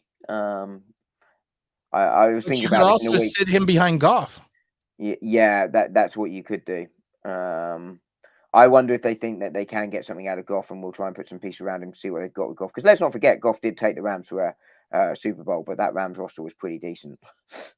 Haskin had the best wide receivers in college. There was multiple guys wide open everywhere. He did. And I said it when people called me a racist again because I said I didn't like Dwayne Haskins. I called him a lollipop thrower. You ever watch his deep ball? It's like an arc going over your head, and that's a bad way to throw, especially in this place called, especially like MetLife. I mean, if you assumed you were racist because of that comment, I'd also refer to the fact that one of your favorite quarterbacks in the league is Kyler Murray, and another one of them is Lamar Jackson. I love Kyler Murray, man. I wanted the midget. I'm sorry. I wanted the height impaired. He's not midget. He's really tall. What are you talking about? He's much taller than me. I still wanted Kyler Murray, man. Kyler Murray is just fun. Well, now he's kind of Right now he seems a bit moany, but he's a little bit moody right now. He's this season's Aaron Rodgers. Dan Jones can be the spokesperson for shoelaces. You sure you tie them up tight? Bringing you. Hear ye? Gentlemen was bring. No. Keep going. You'll find it. Button is. I don't know where the button is. Sorry. Now, one person mentioned my hair today. I'm a little upset. You look like it's a bit windswept. Yeah, it was. You look like an old Wolverine. There we go. Is that better? I used to have a flat top. My hair used to be. It was such a tight flat top, and the way I gelled it, you could literally put a drink on my head, and people did in bars. It's a great pickup line too. Not that you need one, of course. Of course not. I'm wonderful. Oh, Matthew says, how do you guys feel about the move Shane's made so far? Question for both you and Dom. Okay, here's my thing, and I'm going to talk about this quickly about the Shane. So he signs the dude from the Raiders and formerly of the Colts and the linebacker. I can't remember his name. Who has 10 tackles in 80-something games. I know 10 sacks in like 80-something games. Ward. He only started that first season. He played some in the last season with the Raiders, or not the Raiders, with the Ravens, excuse me. And you look at some people like, oh, we got such a great signing. No, we didn't. We got a guy that maybe would be the 53rd man on a regular roster. You signed a bunch of offensive linemen who are basically Cam Fleming. Cam Fleming never won a job. He only was given a job via injury outside of Glowinski. And I'm only saying this because the fact that you see some people who are already crazy saying, well, I think the Giants can win 9 games. It's like, guys, did we not learn anything from last year? He's got to fill the roster with guys that would be either the 55th or 56th person on a regular NFL roster. He's got to fill those and use those guys as starters. And that's just the honesty and the reality of this cap situation. The analogy I'd use is essentially he's got to produce dinner for the family on no money whatsoever, Right. on a dollar, right? I mean, I said earlier, I think that the signings are sensible, and I think they are sensible because the plan is we need to get through this year. These are not long-term contracts that we've given out. They're not expensive contracts we've given out. Right. These are guys that will come in and some of them will start when they probably shouldn't. And they are just filling the positions, mostly in positions of need. The safety and tight end, as you said earlier, have been decimated. We don't have it. Literally no tight end. We got one. We have Seals Jones. Then again, Seals Jones, a guy second tight end at best. Second tight end at best on a poor roster. On a poor roster at best. Yeah. But I do think they're sensible because he's clearly just going, let's just clear out. Let's just tear it down as quickly as we can. He has to. So we can start building up. And that's why I think it's sensible. He has done sensible moves. They're not sexy. They're not exciting. And they're not going to win us a heck of a lot of games. The Giants could potentially have $100 million in money next year. Potentially have over $100 million. And I don't think Shane's going to spend it on people like Kenny G or, like a Kenny G type signing. I think he's proven what they've done in Buffalo that he is going to, that he is going to manage through the draft and supplement through free agency.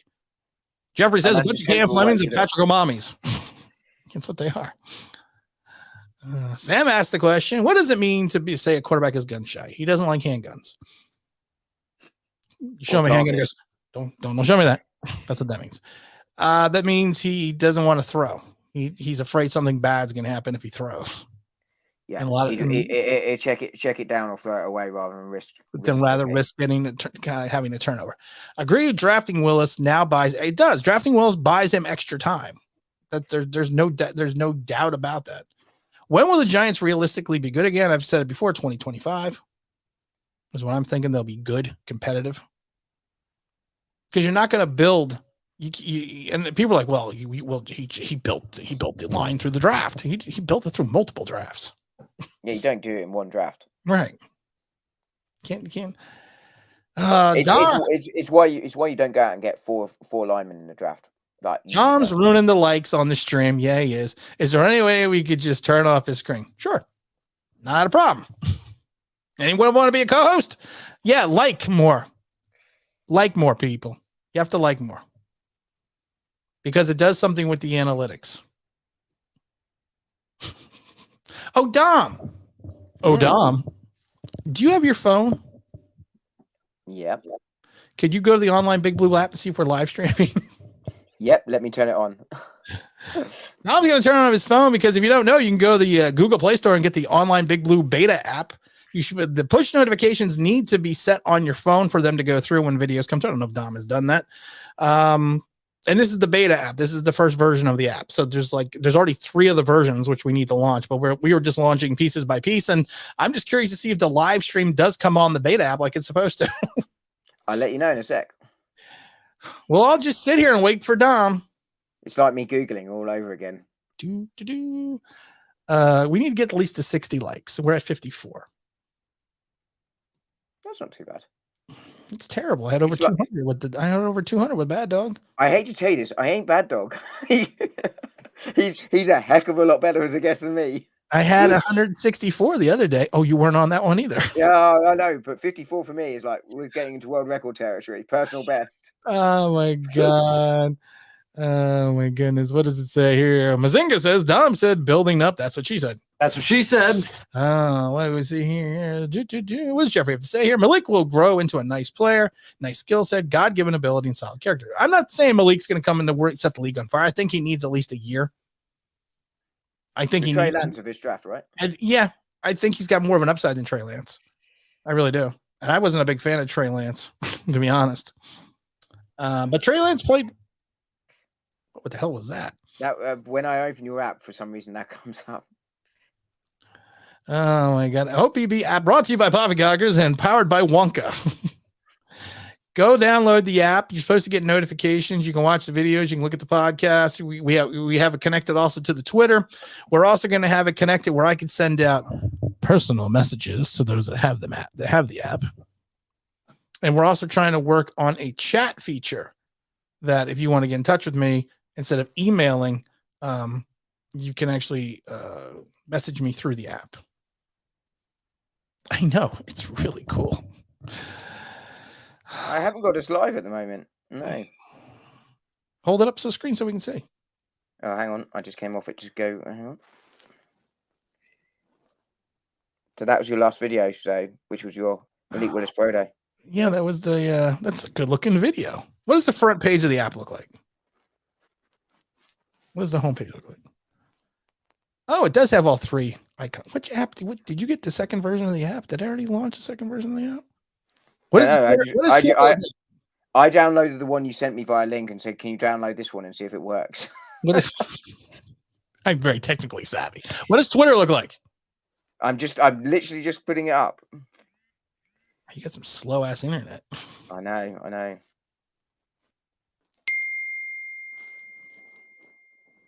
Oh, it does look good. Oh no, I was talking. My wife says my hair looks amazing. She's evidently watching the stream. Honey, hang on. It is showing up live on Twitter though. The Twitter is. Oh, there you go. So we're live on Twitter. Honey, just so you know, I love you. And there was a debate. Either you really went on a business trip or you left me. And it was a 50-50. It could have gone either way. Dom said it was 50-50. You could swing either way, that you could have left me or you could have really went on a trip. But you are missed in the house because the dog threw up in the cage while you're on the stream. Just another day. It's another day in my life. Who would be better, Malik Willis or Malik Willis? Dom? I think both have got potentially really good upside. Really good upside. I think it's too early to call because we haven't seen Malik Willis in the league yet. Does Malik Willis remind you of Lamar Jackson, or is he better? I think they're different players. I think, believe it or not, I think Malik is going to have a better accuracy percentage than Lamar, because Malik, while he is raw, has better mechanics, in my view. He looked so good today throwing that ball. He did. Swing Culture TV. How you doing, my friend? All aboard the Malik Willis Express. A lot of what is Mike going to say? A lot of YouTubers want to draft 3 linemen in the first 3 rounds because they're all stupid. No, I'm not doing that. They're all stupid. That's why. That's why I don't watch YouTube. I don't think you take 3 linemen in total in this draft. Who said that, Mike? I'm going to call him out. I wish I always think of the line from Joe Pesci from Goodfellas, because he's telling the story to Henry Hill and how the cop was beating him up, and he leans back in his chair and goes, "Oh, geez, I just wish I wish I was big just once. My problem is the opposite. I'm big, so I run my mouth all the time." Let's see here. Aside for Josh Allen, Malik is a prospect that most upsides. Yes, I agree, Eli. I do think it is. I do think he has the greatest upside since Josh Allen. I really do, and I think that is interesting that we've gone forward with that. He's definitely the number 1 prospect in the draft. I don't think there's any question about that. And he's the only quarterback I take in this draft. I really do. I think that style of quarterback is what we should be looking for as a quarterback for this franchise. I have an iPhone, so I don't have the app yet. Yes, because this costs money. This isn't free. Well, it's free to the people that download it, but building these things costs money. And my wife said, you know, I love my wife. She said, people go on YouTube to make money. Hang on, wait. She's listening, right? That's why. Never. She knows I love her. I miss her already. And that's what she goes. People go on YouTube to make money. She goes, you do the opposite. Your wife is great, by the way. I love talking to her afterwards. It's the second highlight of my week after talking to you. I always want her to come on the show. She never wants to come in. I hear fans that Logic Fine says, I hear fans that are saying being positive, that they're being positive. They're being unrealistic. I want Jim Harbaugh as a head coach, but that was unrealistic. I wanted Jim Harbaugh too, and you were 100% right. I do think that was an unrealistic expectation. But there's difference. You're right. There's a difference between being positive and being. If the Giants draft Willis at 5, do you think they trade the 7th pick, or will they stay at 7? I think if you draft Willis, What you talking about, Willis? I think you keep 7. I think. Oh, bye, baby. Mwah. Have a good dinner. I think if you draft Willis at 5, you then I would still keep 7, but I would go defense, and then I would try to maybe potentially trade back up into the later half of this first round, or maybe a little bit further into the second round, try to get someone like Zion Johnson. Dom? Yeah, I'd be looking for that offensive lineman almost literally regardless of what we do at 5 with that second round pick, whether that's to trade up as you say or whatever it is. I think for me, I think it depends on what your offer is for 7. But I don't necessarily think there's going to be as many suitors as we think there's going to be for that 7th pick. I think a lot of people are assuming that a lot of people will trade up, and I'm not 100% convinced they will. I think with the tackles that have been signed to big contracts in the early part of the draft, I think a lot of people think that the tackle position and the quarterback position is going to get pushed down into the draft. So I think a lot of people think they could potentially get a quarterback that they want between like 10 and 17. Yeah, I know. I was just going to make the point. I think Pickett his draft stock is falling rapidly. He just doesn't have the arm strength. Exactly, and I don't think I think you'd be mad to trade up to 7 to take Pickett. I really do, and I think that does harm the value of that pick in many ways, because if you're trading up, you're trading up for 1 or 2 positions, maybe 3. So ideally, I'd want to trade back, but you have to get the value if you do that. So you're assuming Jones won't shine under the coaching staff. If they draft him and Jones balls out, then what? You draft a quarterback for nothing. No, you then trade Daniel. Here's the problem with Daniel Jones. If he balls out, here's your problem. Here's your big problem. You don't have him under contract. You can franchise him. Then what? You're gonna need a contingency plan with a quarterback. And then if he does ball out, my thing is I trade Daniel Jones before the draft. You see what these quarterbacks are getting. I trade him before the draft. But the problem even with trading before the draft is you got to pick up that option in May. How many teams are going to want to trade for a quarterback with a neck injury who's had an up and down 3-year career, who may be something and might not be something? What are you going to get for that when you're going to owe this kid $20 million if you pick up his option? I think it's really easy to say trade Daniel Jones. It's very hard to actually trade him, as you say. And I think you're exactly right on the contract. But the other thing I was going to say is it's a Jimmy G situation in San Francisco in that scenario. It's the Matt Ryan situation. They only got a 3rd-round pick for Matt Ryan because Matt Ryan's got like a $20 million nut. If Matt Ryan did not have that contract value, and Atlanta ate like $30 million in cap space making that trade as well. So I'm telling you, a 3rd rounder for Matt Ryan was crazy. I mean, he should have been worth a lot more than that, but it was the contract value that delayed, that set the market. And that's the problem with Daniel Jones. You got a neck injury. You have the unknown about what the hell his ability even is. He doesn't really fit in the Dable system. If Dable's going to run a system similar to what he ran offensively in Buffalo, he doesn't fit at all. Do you think we will be able to trade Daniel Jones? Because I'm looking at like Jimmy G's not getting offers at the moment, as far as we're aware, and he's injured as well, and injury prone. I think Jimmy G's a better quarterback than Daniel Jones. I talked to someone in San Francisco 2 weeks ago, and they talked about Jimmy G, and they said, now this is a person that doesn't work for the organization, but he works in sports around the San Francisco area. And he said what he is hearing is that the 49ers do not want to trade Jimmy G yet because they think they have a window, and they don't think Trey Lance is ready. Take that for what it's worth. It's interesting, you know, that I know Jimmy G played very well last year, but also they run a system where she's very run reliant, so Jimmy doesn't have to do. It doesn't have to do that much. Unpopular opinion: Giants should draft an O lineman at first. That's not an unpopular opinion. It depends on who the O lineman is. I'm not going to be upset about it, depending on who it is. It wouldn't be what I would do. If you grab Neil, I'm not going to be upset. No, I think with Neil's there at 5 and you take Neil, you know, I think you have to consider it for definite if he's there at 5. I'm just looking. I got an alert for what it was from what you call it though. It was for the Knicks.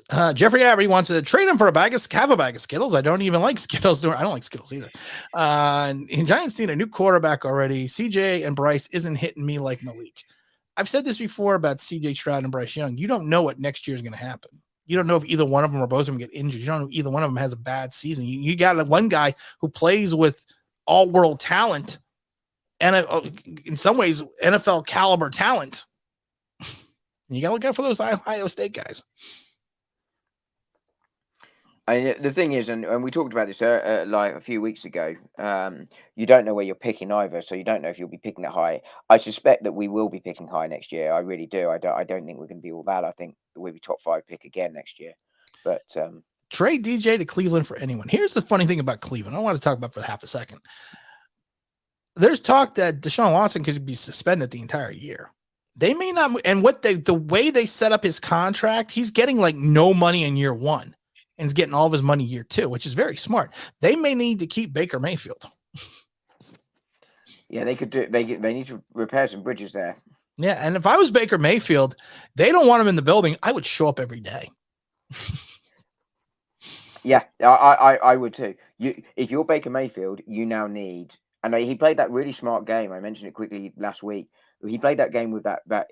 He got ahead of this and went, hey, whatever happens, I just want to say thanks to the people of Cleveland, etc. That was really smart, savvy PR. You now double down on that by turning up exactly as you say and you go, hey, I'm here to play. Oh, you don't want me? Okay, then I'll go home. I'll be back. And tomorrow. that's what I said about the difference between Gettleman and Shane. Gettleman had terrible PR. Shane understands social media and PR. Gettleman devoided the roster of all these large contracts that were given to him by Jerry Reese. He moved on from the contracts and put us in cap hell so we could get into a situation where we could start signing free agents the next year. Shane has done the exact same thing Gettleman did the first day that Gettleman walked into the door, but Shane has a better PR message than Gettleman had. Hey, he's not once said the word rebuild, right? Nope. Which is exactly what we're doing. Oh, we're tearing it down.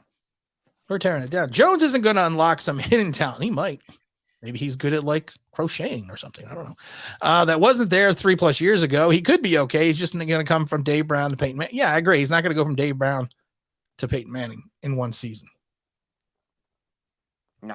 I don't disagree. Jeffrey said, I mean, who was saying, I just saw something about worried about Ohio State and quarterbacks from those colleges. I just saw that and I lost it. But you're right. I worry about quarterbacks from those colleges as well. Yeah, I hear the Giants love Cross as well. I think that would be a mistake at 5 or 7. I think you can get him much lower in the draft. He's a trade back prospect, right? Yeah. 100%. 100%. Has Daniel Jones ever balled out? Probably when he was like, I don't know, like an infant, cried a lot. Is that kind of balled out? Bucks game. That was it. Saints. He played well against the Saints actually last year, yeah. Bucks game was an aberration because of the fact that no one knew what he could do. No, exactly. There was no film, no nothing. You know. And I got so much crap after the Bucks game because I said that he's going to consistently decline over the next 3 weeks, and he did. And then he had another good game. But I said once you get film, he's not going to surprise. No one's going to be surprised anymore after the Bucks game about Daniel Jones. Mike White last year, exactly the same. Yeah, Mike effing White. Tim, did you go over the contract for Watson? I'm like, I just went over a half a second. He's getting all of his money in year 2. They're basically giving nothing in year 1 because there's a potential that he could be suspended for the entire year. And we were just talking about the fact that they're probably going to keep Baker Mayfield. As crazy as that sounds, which is why I don't think they just got rid of Case Keenum as well, didn't they? Yeah, Cross is a lesser Justin Pugh. Yeah, that's not a bad analogy. That's really not a bad analogy at all. Mike Glenn says maybe we could trade Daniel Jones to the mystery team that we're going to jump up to select Daniel Jones in the next year's draft. Mystery team. Yes, the mystery team. Anyone know the words of Daydream Believer? I don't know, he's joking. I'm a daydream believer and a homecoming queen. Clear up, sleepy Jean. Oh, what can it mean to a daydream believer? And sorry, yes, I do know the words. I'm glad I brought it up. You want me to do the monkeys too? Hey, we're the monkeys. People say we monkey around, but we're too busy singing to put anybody down. The last train to Clarksville, and I'll meet you at the station. You'll be there by 4:30. You need a reservation. Don't be slow. Oh no. How do I wonk myself? Oh no. Sorry. Yeah, your show. You do what you like. Do what I want to do. It's my prerogative. Sorry. I can't sleep at night. I toss and turn, waiting by the telephone. Sorry, I love Bobby Brown too. Oh my God. My son was into the Monkees when he was like 3. So he watched all the episodes. And like I said, I stuff just sits in my head and just sticks there. Yes, the Saints 0-2 game balled out, but his lower, yeah, he was a franchise killer. He's a franchise killer. He is. Daniel Jones, franchise killer. Oh my God. New sound effect. New sound effect. Franchise killer. Or coach killer. I can't think of I think franchise killer. Franchise killer. How do I feel about Cole Beasley? Feel pretty good about him. He's not coming to the Giants. Let's see here. Jones is the Giants version of the butt fumble. Yeah, I said that when he tripped. That was our butt fumble. Got in a lot of trouble for that too. I always seem to get in trouble. I think there's something wrong with me, Dom. I'm thinking about all these things I'm always getting in trouble doing. What do we got here? What do we say here? Hey guys, what do y'all think of Shane and the crew doing in the draft? I'm still thinking, I'm hoping they go again, like people say.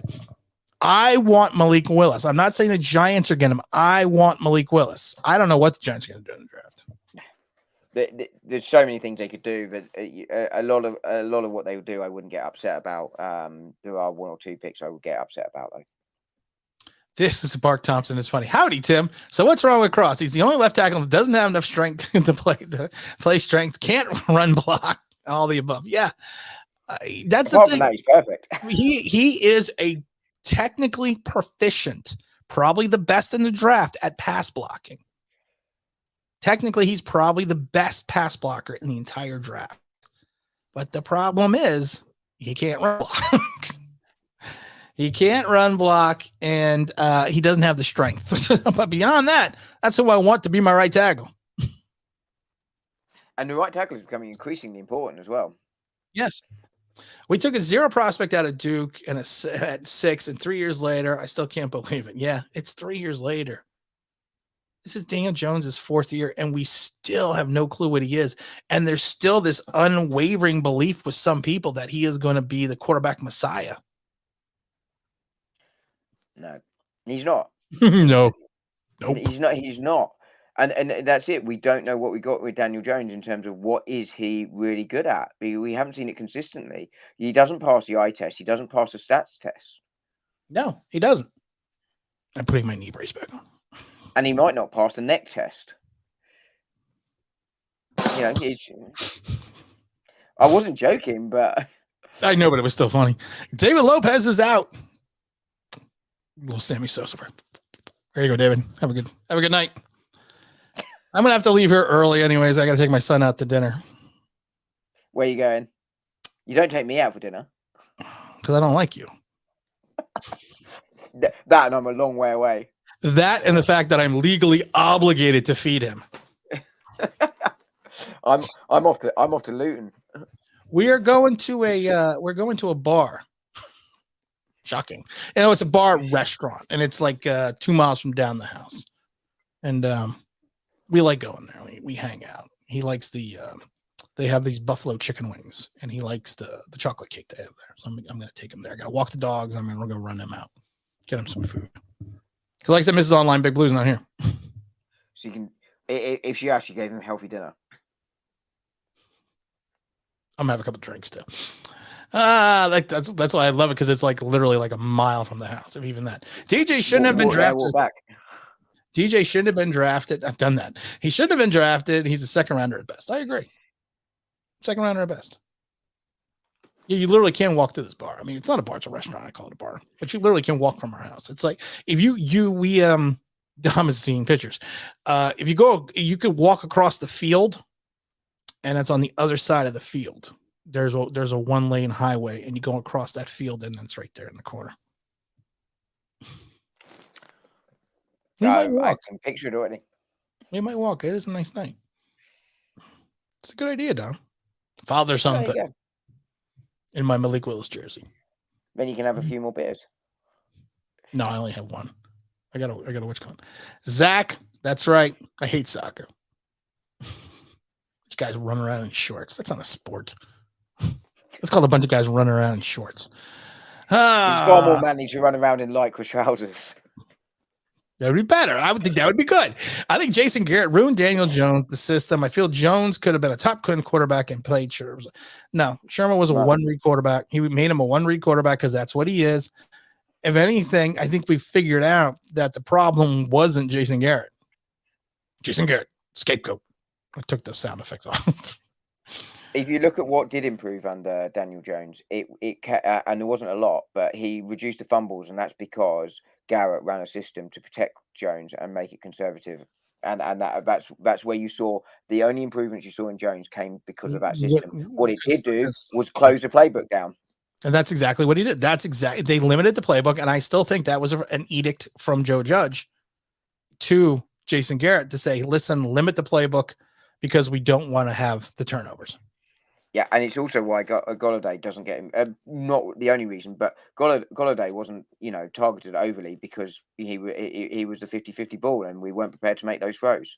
And don't get me wrong, it's not just that, but that was a factor. I like Ritter too. I actually do like. I like Desmond. I don't think he has the panache. I don't think he has the arm strength. I don't think he has. I do think he has the it factor, and I would take him if we passed or we lost out on the Malik Willis sweepstakes and he was there in the second round. I would take him in the second round. Hakeem, why you always come at the end, my brother? I gotta go. When Tyrod Taylor's on your roster, you find yourself a franchise quarterback. Malik Willis is coming. All aboard the Malik Willis Express. Hakeem knocks it out of the park like he always does. Knocks it out of the park on the comments, knocks it out of the park in the chats. If you don't know, go download the online Big Blue app if you have an Android phone at the Google Play Store. Also, you can get the stuff on the website. Go to the website. onlinebigbblue.com. Yeah, that's all I got. I got to go to dinner. Dom, say something of wisdom. Real simple.